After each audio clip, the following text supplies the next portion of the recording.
Juicy, zesty, packed full of flavor, this lemon pepper chicken is out of this world.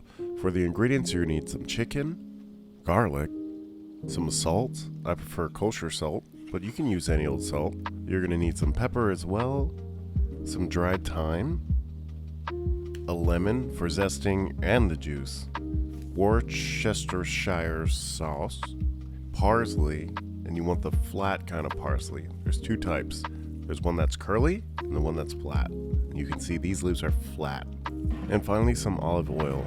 This one's definitely going to be on the healthier side. I'm trying to lose a little weight, so it's not going to have all the extra things like flour and butter.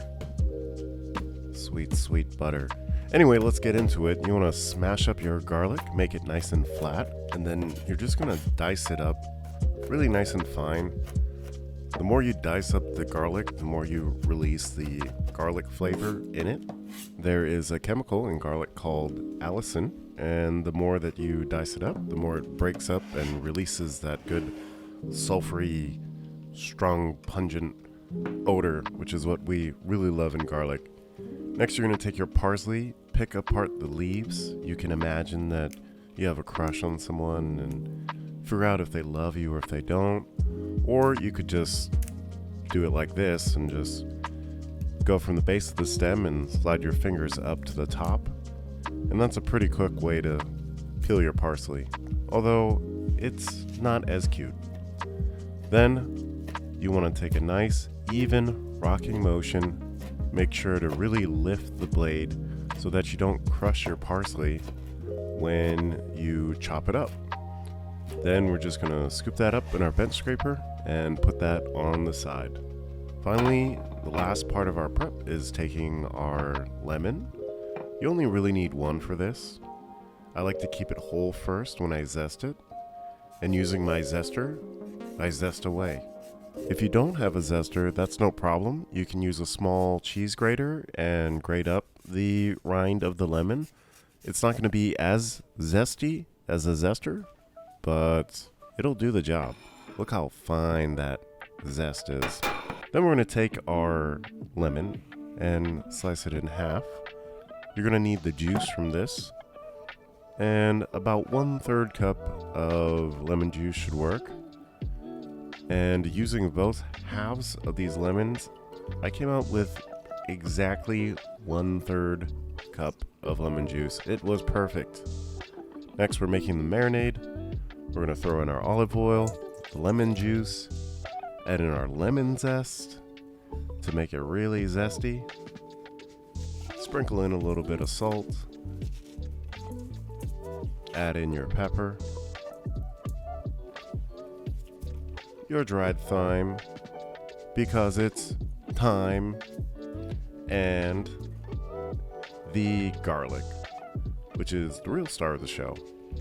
Also add in a few dashes of Worcestershire sauce and your fresh parsley. Now that the marinade is finished, we want to add in our chicken. You could have added the chicken in the beginning. I like to add it at the end and give it a nice, good massage.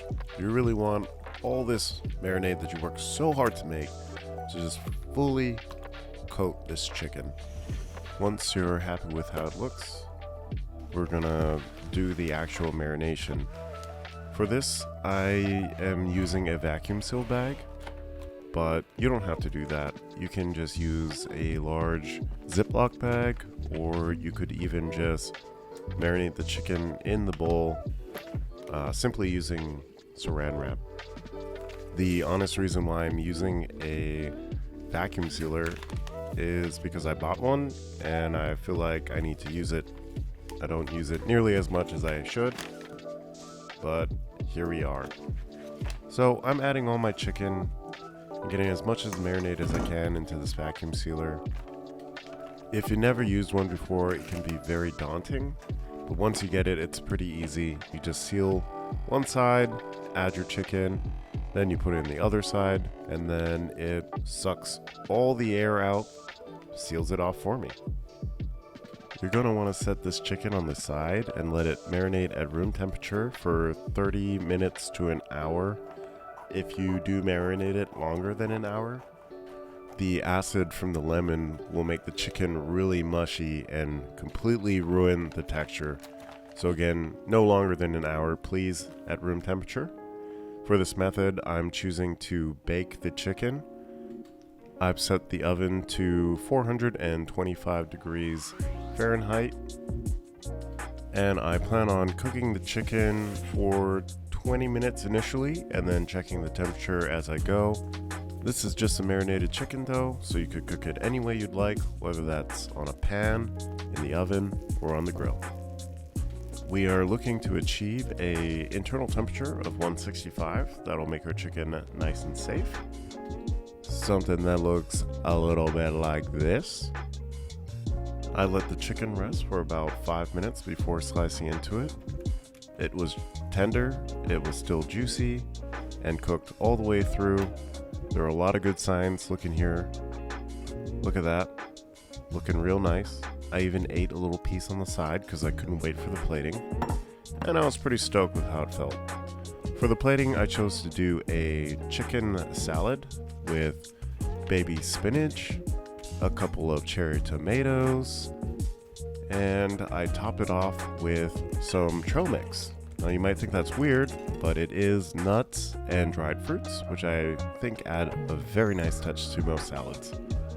Then we plate our chicken on top. We want to make it very aesthetic. We're going for a star, like a Michelin star. And then we're making this custom dressing, which is just olive oil and vinaigrette. Pretty basic, but very delicious.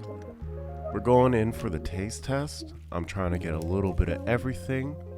I'm gonna give you a nice little show here. I'm observing it too. I'm liking what I'm seeing. There it is again. We go in for the bite. No, we show it again. Now we go, no, we show it again. Now we go for the bite. And it is fantastic. I'm pretty happy with how this came out. For a healthy meal, you really just can't complain. Most foods are going to be pretty bland when you're trying to lose weight. But this one is full of flavors, and you get them in a healthy way. If you've gotten this far, I just want to thank you for getting here. And please, if you find some value, leave a comment, leave a like, subscribe, and there will always be more coming every week.